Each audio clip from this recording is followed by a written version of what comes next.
Step out of 2A, sir. First class isn't for upgrades. The cold voice of the chief flight attendant cut through the calm of the first-class cabin.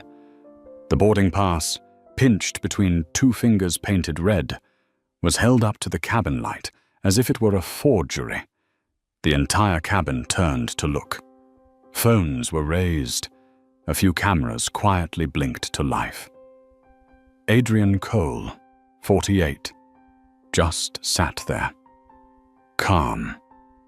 His eyes were deep and still, like a midnight lake. He didn't answer, not because he was powerless, but because he knew silence often revealed more than any defense. To those around him, he was simply a black man in a tailored suit who looked out of place. What they didn't know was this. With a single tap on the phone in his coat pocket, the airline's entire global booking system could choke, and the smug smile on that flight attendant's face would vanish without a trace. That afternoon, the Oakland airport shimmered in the golden light of late day. Coffee cups clinked on metal trays. Boarding announcements echoed over loudspeakers. In the stream of rushing travelers, Adrian approached gate 27. His left hand carried a slim leather briefcase. His right held a phone lit with an email update from Aegis Grid Systems, the company he founded. He was bound for Washington, D.C., for a closed-door meeting on data policy, no fanfare, no press cameras, but a matter of enormous consequence. Adrian relished the moment just before boarding. It was the bridge between two worlds, from a room glittering with spotlights to the enclosed seat in the sky. A pause to breathe, to remind himself that he was still human amid the wires, the numbers, and the algorithms. First class today, Mr. Cole. Owen Pierce, the young gate agent, hesitated as he scanned the ticket. His strained smile betrayed his doubt. Adrian nodded once, answering with a single word. Yes. It was the kind of silence he knew well. That beat of hesitation before covering it with a cheery, "Have a pleasant flight." A silence that left a cut sharp as glass. Are you sure you belong here? He entered the cabin. The air was cool, tinged with the scent of new leather. 6 first-class seats lined in pairs, a faint strain of classical music. Adrian found 2A. The white man in 2B glanced up from his iPad, eyes flicking over the fitted suit, the Italian shoes, then stopping on his skin. The slight lean away was like a dull blade, no blood drawn, but pain all the same. Adrian stowed his case, sat and touched the noise, cancelling headphones. A birthday gift from his daughter, engraved with tiny words, for the moments between takeoff and arrival. Love you, Dad. His heart softened for an instant, but peace was shattered. Dana Harlow, the chief flight attendant, hair in a sharp blonde bob, uniform pressed razor straight, approached. Her eyes were cutting, her voice polite but icy. "Sir, I need to verify your boarding pass again." Adrian looked up. "Is there a problem?" "Not at all." Dana forced a smile. "Just a minor system check." He handed the ticket. Dana studied it under the light, like she was searching for invisible ink. Eyes around the cabin turned toward him. Richard Hale, in 2B, raised a brow, intrigued. From rows behind came whispers, probably a mistaken upgrade. Or some kind of points hack. You know how it is.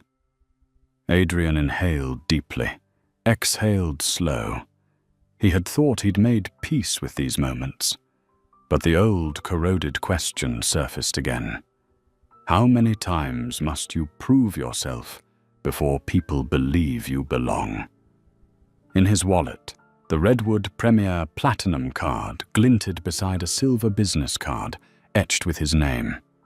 Adrian Cole, founder and CEO, Aegis Grid Systems. He didn't reach for them. Not today. Not to prove himself to a suspicious attendant. He opened his laptop, adjusted a presentation. Slide 27, headline bold, Digital Infrastructure for Public Health Equity. But a whisper cut through from behind. Why do they always act like victims when they're caught? Adrian turned his head slightly. A teenager held up her phone, the red light blinking. She whispered, "He didn't do anything wrong. People need to see this." He lowered his gaze. He had never wanted to be the center of a story. He only wanted to sit quietly, to fly to his destination. But sometimes, the story finds you. The first-class cabin hushed. Dana's voice returned, louder now, more firm. "Mr. Cole, I need to speak with you again. Seat 2A may have been reassigned. Please step to the galley." Adrian closed his laptop, his hands still laced together. His voice was low but resolute. "No, I'm staying in my seat." A few gasps broke the silence. Someone whispered, "He refused." The man in 2B smirked. "It's not that deep. Just let them check." Adrian turned his head, meeting his eyes. "I already did twice. I've shown my credentials. I followed the rules." He paused, his next words quieter, but cutting deeper than any noise. Sometimes the scene finds you, no matter how quiet you are. In that moment, the entire cabin froze. They saw a man under suspicion, but what they were about to witness was the turn that would make the whole system tremble. Golden light streamed through the cabin window, casting a glow across the calm but taut face of Adrian Cole. He sat motionless, hands clasped tightly, breath steady, like a general waiting for the moment to unsheath his sword. In that silence, first class felt like a stage. Every glance, every tilt of the head, every hurried breath became part of the performance. Dana Harlow was different. The false smile had vanished from her lips, replaced by a tight press and eyes lined with strain. She turned sharply, striding toward the cockpit, her uniform rippling with each step like a drumbeat. Passengers whispered, voices low but sharp enough for Adrian to hear fragments. Definitely an upgrade mistake. Or he gamed the points system. First class isn't for everyone. Richard Hale in 2B cleared his throat loudly, as if making sure all could hear. "Finally, someone's doing their job." The words dropped like a stone into still water, sending ripples of suspicion through the cabin. Adrian closed his eyes briefly, listening to his own heartbeat. It wasn't anger, nor fear. It was a familiar fatigue, the weariness of a life spent proving worth in places where respect should have been a given. He remembered his father's words, "You'll have to work twice as hard to be seen half as much. But no matter what, keep smiling." A voice cut through the air from behind, not a whisper this time, but sharp and clear as a blade. Funny how protocol always shows up when it's a black man in first class. Heads turned. It was the teenage girl with her phone still raised, the red light blinking as it recorded. In that instant, the truth stood naked. This was no longer about a boarding pass. It was about who was deemed worthy to sit where. Dana returned, this time with Marcus Vance, the flight officer in charge. He was in his 30s, tall with a steady stride, face carefully neutral, but eyes edged with caution. His voice was even, yet firm. Mr. Cole, we need further verification. It's possible seat 2A was reassigned. Please move to the galley until it's resolved. Adrian lifted his gaze, meeting Marcus's eyes, calm as the sea before a storm. I scanned my ticket at the gate. I've shown it twice to the crew. Each time it reads 2A. What else is there to verify? The cabin fell into silence. Only the faint rattle of luggage wheels on the tarmac outside and the nervous tapping of someone's fingernail on a tray table filled the air. Some passengers began to take sides. A woman in 3A spoke gently, as if soothing a child. No need to make this bigger than it is. It's probably just a mix-up. Any seat will do. Adrian turned toward her, his eyes weary but unwavering. Sometimes, the scene comes to you, no matter how quiet you are.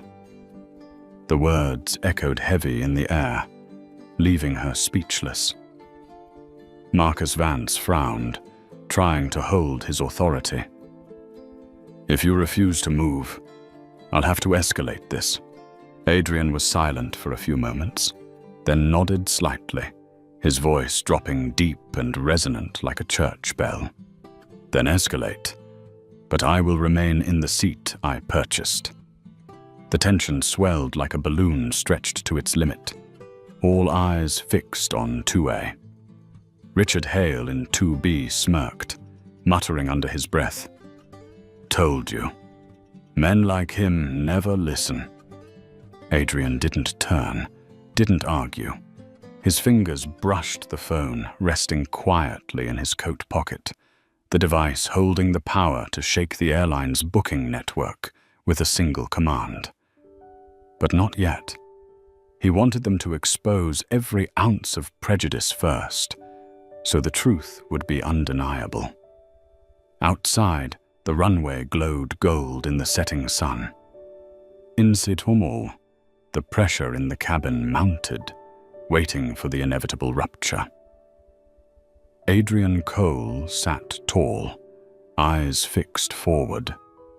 He knew this was no longer just a flight. It was a courtroom, a battlefield, and an opportunity. The moment he spoke, the entire system would be forced to face an old but unrelenting question. Who truly has the right to sit in the front row of the world? The cabin had shifted into something uncanny. No longer a simple flight, but a courtroom in the sky. Every stare was a verdict, every whisper a gavel strike. Adrian Cole remained seated in 2A, spine straight, hands folded on his lap. He waited for them to reveal every ounce of arrogance, waited for the rightful moment to act. Dana Harlow stood beside Marcus Vance, her face as rigid as a mask. Her voice rang out, cold and unyielding. Mr. Cole, if you do not move, we will have to report to the captain. This is a security matter, and your cooperation is mandatory. Security? Adrian raised an eyebrow, his voice calm, yet heavy as a stone plunging into water. I am in the right seat, with the right ticket, by every rule. So tell me, where is the security when a man is presumed not to belong here? The entire cabin froze. Tessa Bloom, the teenage girl with her phone streaming live, whispered into her mic. Did you hear that? He said it out loud. This isn't about a seat. This is about bias. Her screen exploded with comments. Hold the line. This is history. Marcus Vance cleared his throat, grasping for control. Sir, I suggest a temporary solution. We can move you to a seat in business class, and your return flight will be upgraded free of charge. This way, everything can be resolved quietly." Adrian turned his head slightly, eyes sharp as blades. "What you just summarized for me is this. You question my identity, you frame my presence as a problem, and you want to buy my silence with another seat. But," he paused, each word striking like a hammer blow, "dignity is not negotiable." Richard Hale in 2B let out a scoff. Good grief, he's just being dramatic.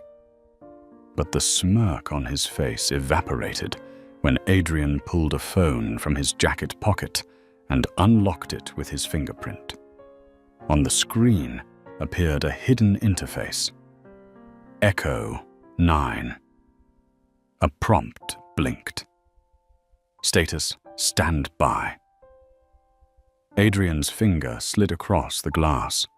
A command line appeared. Initialize soft freeze protocol. He typed a single word. Echo. The screen flashed green. Deployment confirmed. At that very moment, outside, at airports from Atlanta to Los Angeles, the check-in systems began to stall. In Houston, departure boards suddenly displayed unexplained delays. In Miami, baggage carousels stopped mid-rotation.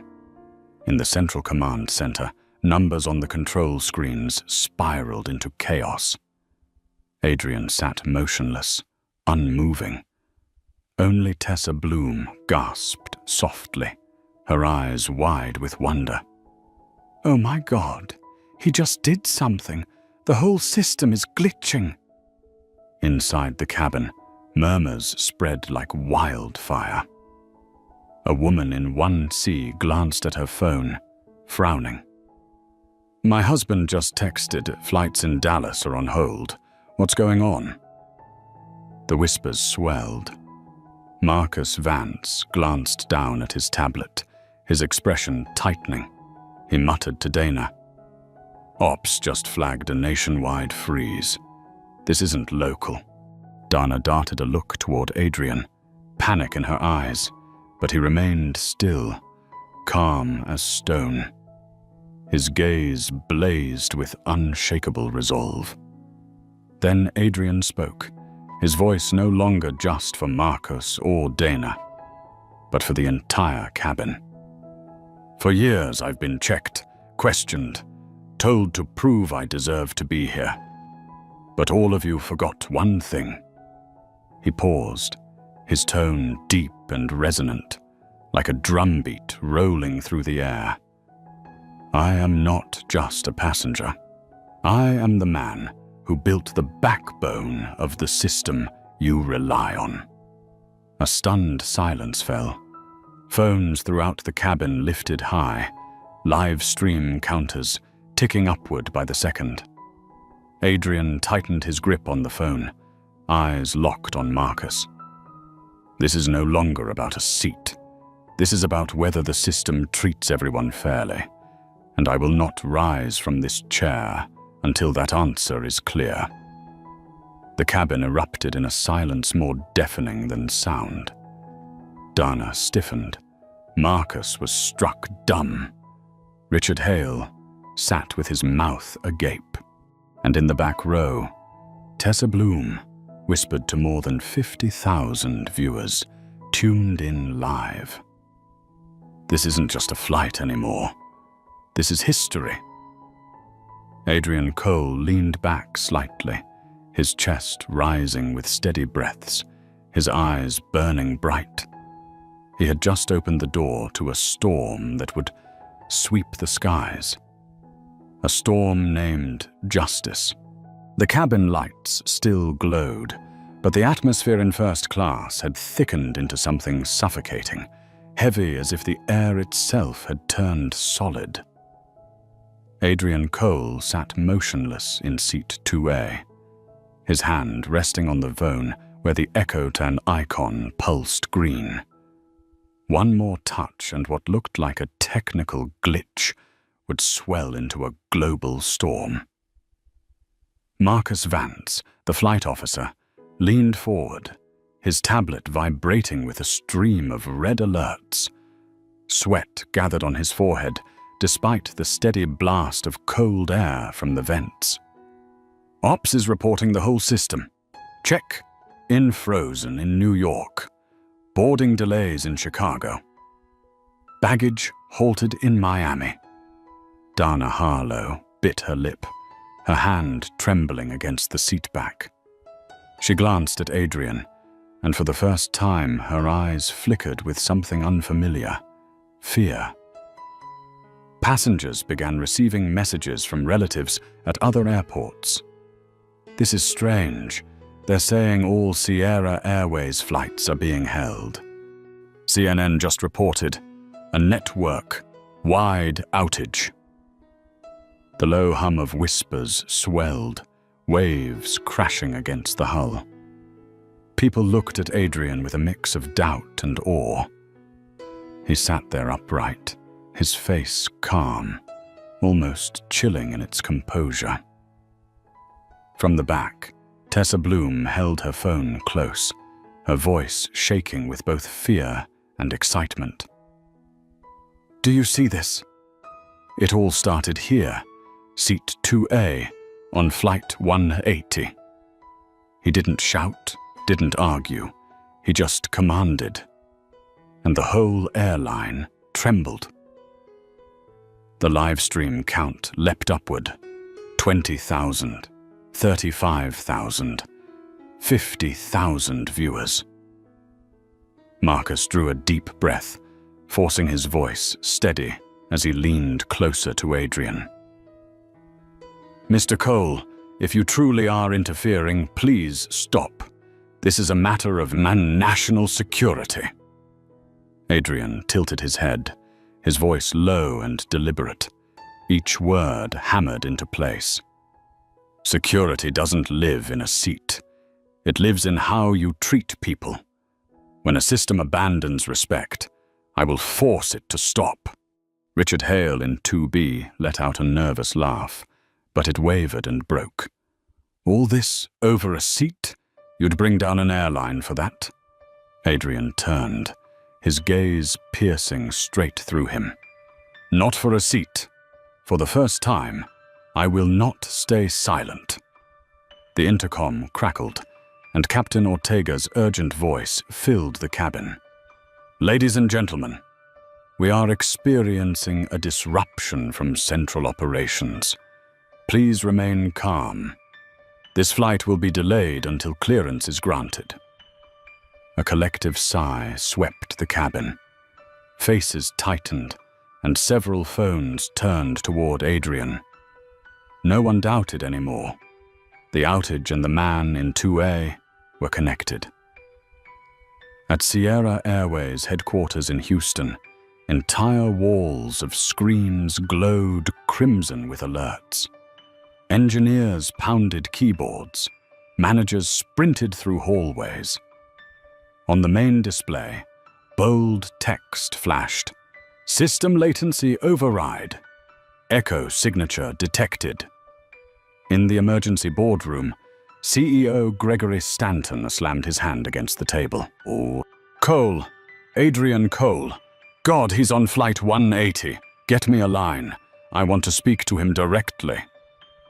In the cabin, Dana received the order through her earpiece, her face drained of color. "Mr. Stanton wants to speak with you." She held out the handset, her voice breaking. Adrian raised an eyebrow, then slowly rose. He moved without haste, each step deliberate, as if the entire cabin were his stage and the moment his declaration. The passengers held their breath. Live stream cameras followed his every movement. Adrian took the receiver, his voice steady, deep, unshaken. "You're hearing me now. This is Adrian Cole. And yes, the disruption your airline is facing began right here in seat 2A. On the other end of the line, CEO Stanton fell silent, struck dumb. A deathly stillness gripped the cabin. Then Adrian continued, his tone cutting like steel though never raised. You want this resolved quietly. I have 3 demands. If not, Echo will move from soft freeze to full shutdown. And when that happens, Sierra Airways will stop flying. First class shuddered, as if shaken by an invisible quake. It was a shock not just for the airline, but for everyone who had ever thought Adrian Cole was merely a black passenger in the wrong seat. Today they learned the truth. He was the man holding the keys to the sky itself. The intercom phone buzzed once, then steadied. The cabin froze, every breath afraid to shatter the tension. Adrian Cole pressed the receiver to his ear, his voice dropping low, steady as a war drum before the storm. Mr. Stanton, can you hear me clearly? On the other end, CEO Gregory Stanton drew in a sharp breath, the sound trembling through the line as he tried to maintain authority. I hear you, Adrian. Let me be clear. We're losing millions of dollars every minute. What do you want? Money? A seat? A public apology? We can arrange. Adrian cut him off, his tone cold and final. I don't want another seat. I don't want blood money. And I don't want some hollow apology buried in the news cycle within 24 hours. He paused, scanning the cabin. Every passenger's gaze locked on him, as if listening to a manifesto delivered in mid-air. 3 things. If Sierra wants its system restored, you will meet 3 demands. There was a shuffle of papers on the other end, Stanton swallowing hard, silent for several seconds. Adrian continued, each word slicing the air like a blade. First, immediate suspension of lead flight attendant Dana Harlow, pending investigation for bias and abuse of authority. No more allegations. No more we'll review. Right now. Dana's face drained of color, her hands gripping the edge of her seat until her knuckles went white. Several passengers raised their phones higher, zooming in on her face. Silence turned into a public courtroom, every stare a judge. Second, Adrian's voice rang like a bell of judgment. An independent audit of all seat assignments, upgrades, and customer service procedures. No half-hearted reports, no cover-ups. Public, independent, real. Marcus Vance lowered his head, his face burning hot. He had believed he was simply following procedure, but now realized that procedure itself could be a blade. Third, Adrian's voice dropped, heavy as a hammer. Sierra must implement a customer-driven reporting system, allowing passengers to file discrimination complaints directly, with real consequences attached. No more empty apologies, no more promises of retraining. Consequences. Discipline. Change. The line went silent. The sound of frantic typing and hurried whispers bled through from the boardroom in Houston. Stanton's voice finally returned, weary and sharp with anger. Do you realize what you're demanding? This is a multi-billion-dollar corporation, not an ethics seminar. Adrian narrowed his eyes, a bitter smile flickering. You're right. This isn't an ethics seminar. This is a test of humanity. And your company has already failed, right here in seat 2A. The cabin trembled, not from movement, but from the weight of his words. Richard Hale in 2B, once smug, now sat flushed and silent. The woman in 1C leaned toward Adrian, her eyes glinting with encouragement, whispering, "Yes, keep going." Tessa Bloom murmured into her phone, her voice trembling. "Do you hear this? He's laid out 3 demands, and he's not negotiating." The live stream count surged. 75,000, 90,000. Stanton snapped back, his voice cracking. "You have 72 hours to make demands like that, Adrian. Not 72 seconds. Calm down, we will." Adrian cut him off again, his voice sharp as an axe. "No. You have until this flight is cleared for takeoff. If not, Echo 9 will move beyond soft freeze. It will become full shutdown. And when that happens, Sierra Airways won't have a single flight left in the sky." Noise erupted on the line, panicked voices overlapping in Houston's boardroom. Stanton fell silent for several seconds, then growled through the line. "I need to speak with the board. Hold the line."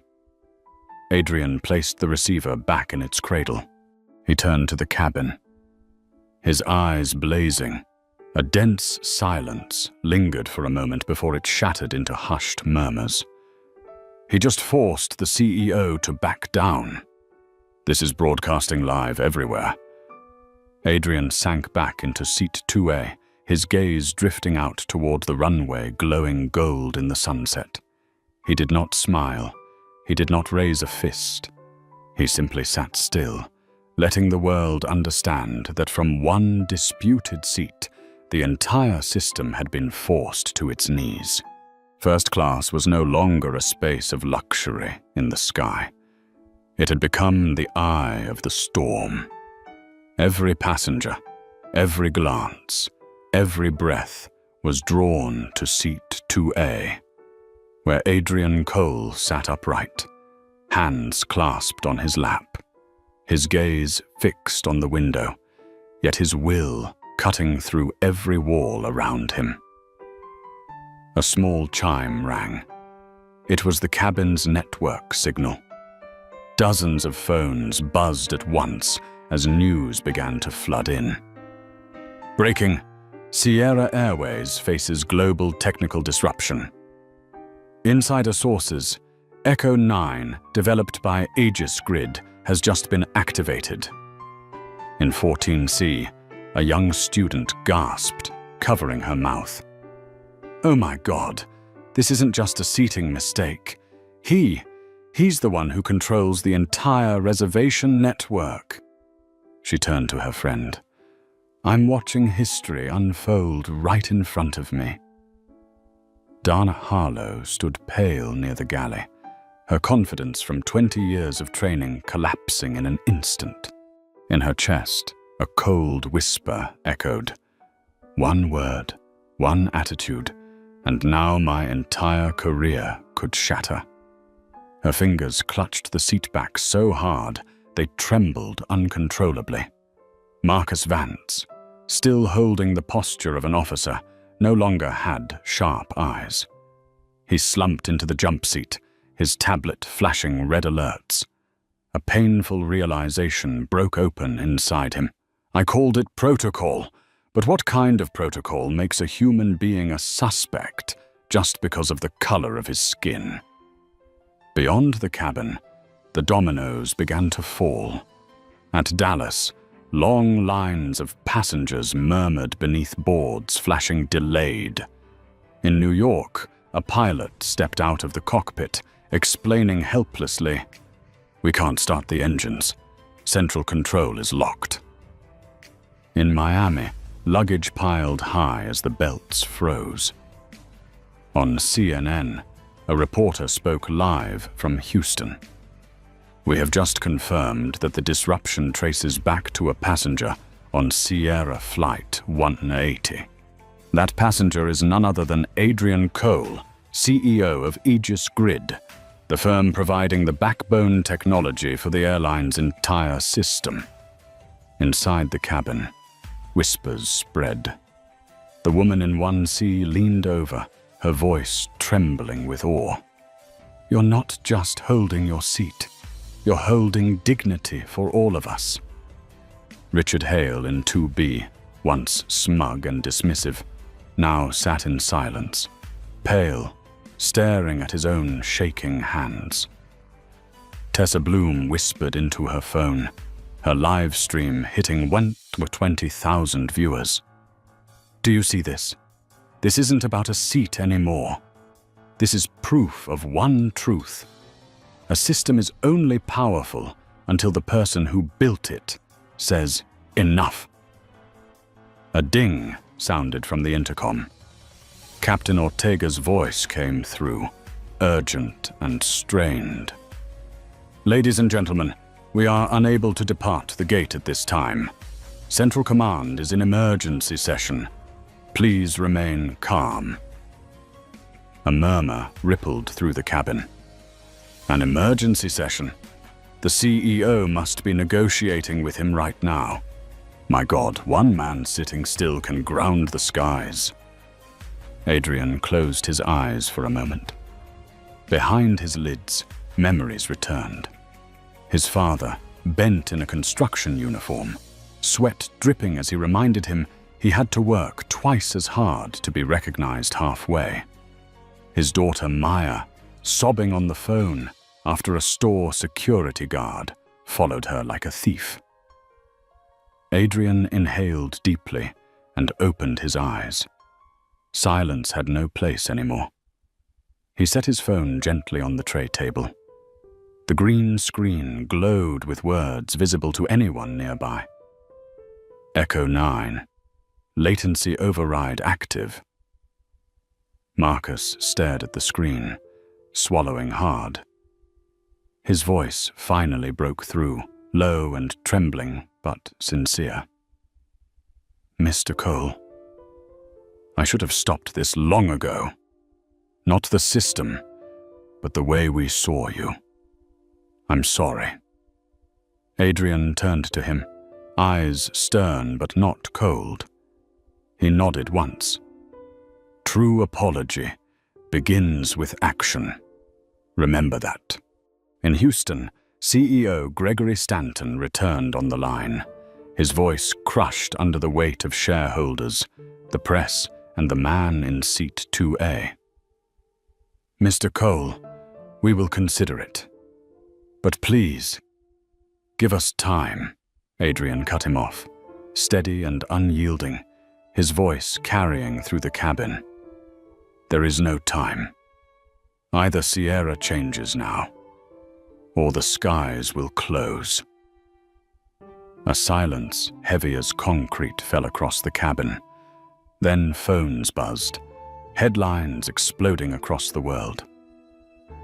Hashtag first class, while black, #1, trending. Echo, protocol, justice in the sky. The world outside was boiling over, but inside the cabin, every eye turned to a single figure, the man in 2A, who had transformed his seat into a stage for justice. The cabin phone buzzed again. Dana Harlow's hand shook as she lifted the receiver, passing it to Adrian as though it weighed 100 pounds. He pressed it to his ear, the voice on the other end strained and fractured. "Adrian, this is Stanton. I agree to speak directly. The board is in emergency session. We need to end this now." Adrian's expression did not change. He glanced across the cabin, faces waiting, phones glowing, cameras capturing every second. The world had turned first class into a courtroom. His voice was slow, steady, and firm. "Then make it public, Stanton. No more closed-door negotiations. I want you to confirm in front of these passengers that Sierra Airways commits to change." There was hesitation on the line. Stanton was likely staring at dozens of shareholders, lawyers, and executives, sweat soaking his collar.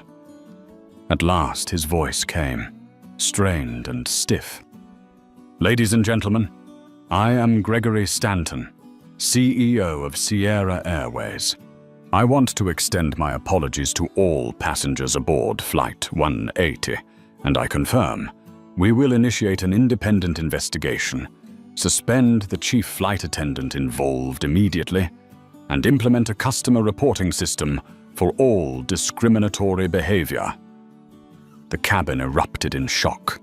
Whispers burst out. Phones rose higher, capturing the moment. Dana Harlow collapsed into a seat near the galley, eyes wide as though waking from a nightmare. Her fingers trembled uncontrollably. Marcus Vance turned away, face burning with shame. But in his eyes a flicker of resolve appeared. If I stay in this job, I will never stay silent again. In seat 1C, a silver-haired woman nodded, her eyes wet. This is what we needed to see. Richard Hale in 2B no longer dared look at Adrian. He snapped his iPad shut, hands trembling as they twisted a bottle cap, desperate to hide his own smallness. Adrian pressed the receiver tighter, his voice low but resonant. Mr. Stanton, words are easy. I want a written statement today, a public declaration across every Sierra channel. And remember, Echo 9 is still running. If you break your word, your skies collapse. Stanton swallowed hard, his reply a faint whisper. Agreed. Our lawyers will draft it within the hour. The statement will go out to every customer and every outlet. Adrian nodded once, his voice firm and final. Good. And when that statement is released, Echo will stop. In the cabin, Tessa Bloom clutched her phone, her voice breaking with emotion. Do you hear that? He just forced the CEO to commit right in front of us. This isn't about one first-class seat anymore. This is a lesson for an entire system. Her live stream shot past 200,000 viewers, the chat flooding. Justice, Echo 9 forever. 2A is history. Moments later, passengers' phones lit up with new emails from Sierra Airways. We accept full responsibility and immediately initiate comprehensive reforms. An independent audit has been authorized. A customer reporting system will launch within 30 days. Personnel found in violation will be suspended effective immediately. Notification chimes echoed across the cabin. The woman in 1C wept openly. A young man in 5D gripped his armrest, whispering, "For the first time, I see a corporation bow its head." Adrian lowered the phone. He leaned back, closing his eyes for a moment. There was no smile of triumph, only a long breath released after 8 minutes of unbroken resolve. Inside him, a voice rose. Maya, my daughter, today your father did not stay silent. First class, once thick with suspicion, now swelled with a silent chorus of respect. No one saw a black man in the wrong seat anymore. They were witnessing a leader who had made the skies themselves bow to dignity. The cabin door remained shut, but outside the world had exploded. Inside, phones buzzed relentlessly, screens glowing with breaking headlines in red. Sierra Airways commits to reform after Flight 180 incident. Adrian Cole, the man in seat 2A, forces CEO Stanton to bow. Hashed Echo 9, first class. While black, over 1 million mentions in just 30 minutes. Passengers on the flight sat frozen, still reeling from what they had witnessed, being elevated into a symbol. A young man in 5D leapt to his feet, his voice cracking with emotion. I never believed a single individual could force a corporation to change, but I just saw it with my own eyes. The woman in 1C wiped her eyes, turning to her daughter beside her. Remember this moment. When your child asks you what justice means, you can say it began with a seat in the sky. Richard Hale in 2B, once smug, now bowed his head, his face flushed red. He whispered like a man confessing. I was wrong. I looked at him and only saw skin color, not the person. Adrian did not turn. He let silence be his answer. Outside, the media erupted. CNN cut into live coverage. The screen split. One side showing the cabin of Flight 180 through Tessa Bloom's live stream. The other showing rows of Sierra Airways shareholders packed into a boardroom in Houston. NBC ran the headline, Echo 9 System, when technology becomes a voice for justice. Twitter flooded with #Seat2A, spreading into more than 40 countries. Inside the cabin, Tessa clutched her phone, her voice trembling but clear. Friends, 250,000 people are watching. I'm just a high school student, but I saw a man hold his seat and force the world to look again. Comments poured in. Stay strong. We witness. 2A forever. Marcus Vance bowed his head, the tablet in his hands dead with its network disabled. He exhaled heavily and whispered, Justice isn't in the protocol. It lives in the moment you choose which side you stand on. Adrian slowly opened his eyes. Before him, the faces that had once been filled with doubt now looked reborn as witnesses. He did not see enemies. He saw an opportunity for them to carry this story further than this flight. He stood, his voice not loud but resonant across the cabin. Today, Seat 2A is not just mine. It belongs to everyone who was ever told they didn't belong in a place they had paid to be. You have seen it now. When silence ends, change begins.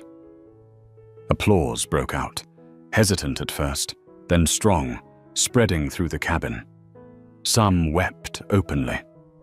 In Houston, Stanton watched the live feed, his face pale. He knew this was no longer an internal crisis. It had become a movement. And Adrian Cole's name was now bound to the word shareholders, customers, and the world were chanting dignity. In New York, passengers stranded at boarding gates turned on live streams, pointing at screens. This is why our flight is delayed, and I am proud of it. In Atlanta, a group of students chanted Seat 2A across the terminal. In Los Angeles, a commentator declared, There is no doubt. This is the Rosa Parks of the sky. In the cabin, Adrian settled back into his seat, exhaling as though a boulder had been lifted. Yet he did not feel victory, only responsibility. Maya, his daughter, appeared in his mind, her voice like a whisper. Dad, today the whole world saw what I always believed. You were never in the wrong seat. Adrian closed his eyes, his heart heavy. He understood. This was only the beginning. The storm had just begun. The cabin door remained closed, but the chorus of vibrating phones rang out like the soundtrack of a new era. On passengers' screens, Sierra Airways' official statement glowed in bold letters. We acknowledge a serious failure in our service protocol. The board has approved an independent audit, the launch of a customer reporting system for discrimination, and the immediate suspension of Chief Purser Dana Harlow. A ripple of murmurs spread. The woman in seat 1C showed her screen to her daughter, her voice breaking. "Do you see this? This is the power of one person who dared to stand." Dana Harlow sat pale, her hands trembling. The words in the email were like a mirror forcing her to confront herself. She remembered every doubtful glance, every time she held a boarding pass up to the light, every so-called procedure that was in truth rejection. And now, before hundreds of thousands of witnesses, she was forced to pay the price. She stood, legs unsteady, her voice cracking. "Mr. Cole, I was wrong. I thought I was just following protocol. But the truth is, I should never have turned protocol into an excuse to diminish someone. I am sorry." The cabin fell silent. Some passengers looked at her with sympathy, others with anger. Tessa Bloom lifted her phone and whispered to her viewers, "You are witnessing something rare. A real apology, spoken at the scene itself." Marcus Vance, the young officer, lowered his head. He drew a deep breath, then stepped into the aisle. His tablet still blinked with alerts, but his voice was steady. "I have to speak as well. I stayed silent when I should have intervened. I thought silence kept the cabin calm. But in truth, it only prolonged injustice. I apologize to you, Mr. Cole, and I promise this will not happen again while I wear this uniform." A few scattered claps rang out, then spread. It was not applause of celebration, but recognition, for someone who had stripped away the mask of authority to return to being human.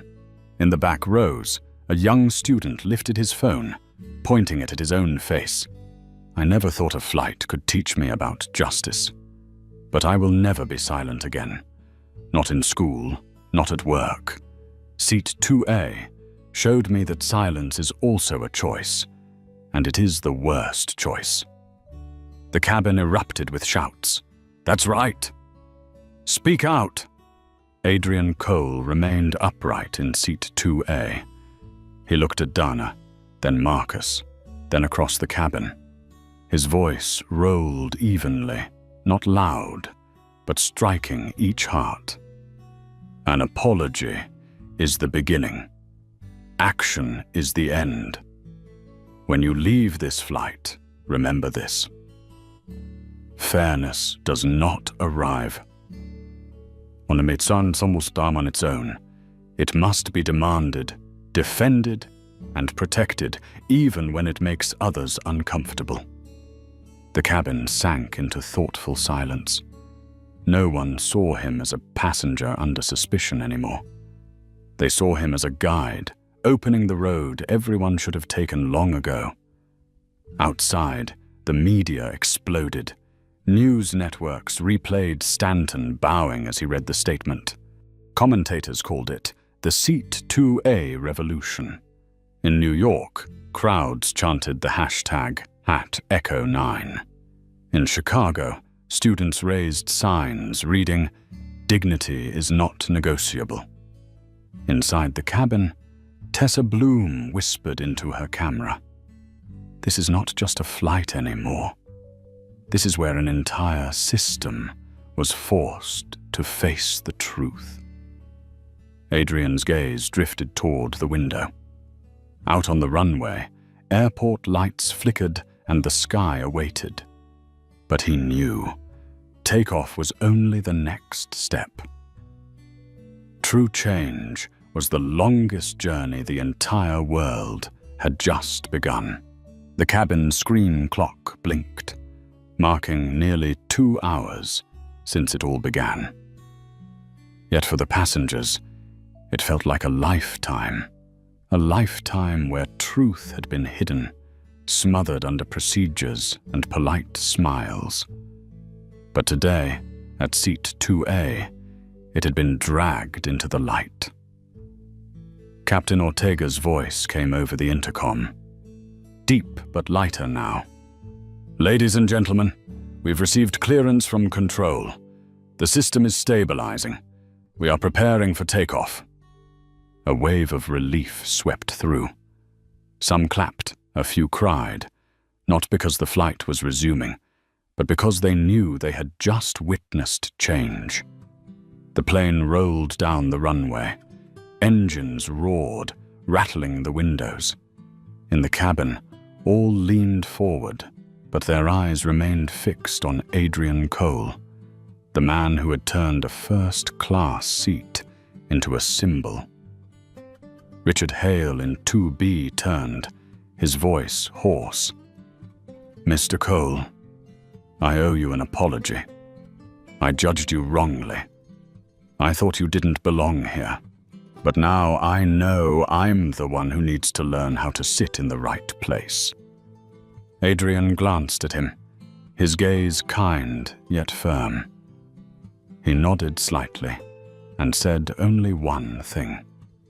"What matters is what you do after you've seen the truth."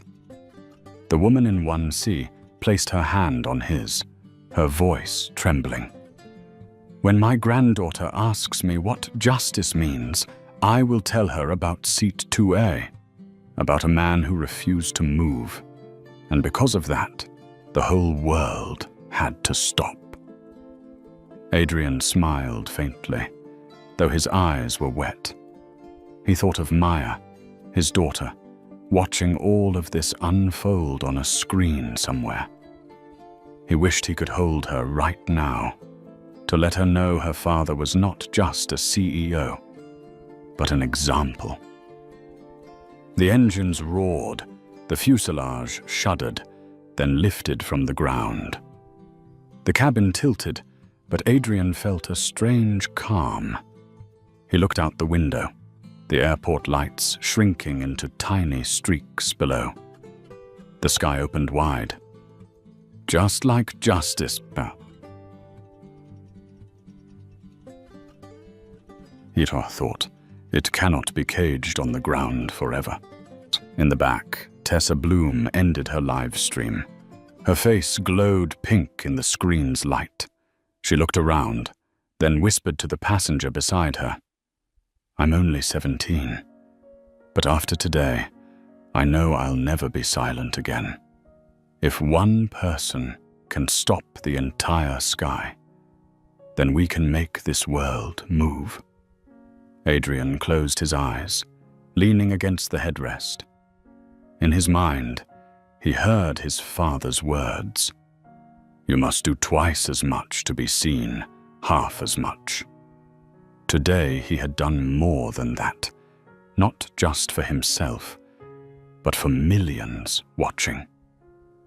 A single tear slid down his cheek, and he didn't wipe it away. It belonged to memory, to legacy. The plane leveled off at cruising altitude. The cabin was quiet. No whispers, no cameras. Passengers sat still, each with their own thoughts. But all knew they had crossed a milestone history would not forget. Adrian opened his laptop, staring at the screen flashing its final line. Echo 9. Suspension. Awaiting restart. He closed it and exhaled deeply. Echo was no longer needed. Words and actions had done the rest. In that moment, in every passenger's heart, a new belief was planted. Dignity is not a privilege. It is a right. And when one person dares to hold on to it, the whole world must change. The plane pierced through the clouds, leaving behind a sky forever altered, a sky rewritten from seat 2A. That day in the sky, a single first-class seat became a symbol. Adrian Cole did not just hold on to his place, he held on to the dignity of millions who had been dismissed. And from that moment, the world understood. Justice does not always need to be shouted. Sometimes it only needs quiet determination. If you believe that dignity cannot be bargained, leave a comment with the words, "Dignity first." Do not forget to hit like and subscribe to follow the next stories, where a single small act can change the entire world.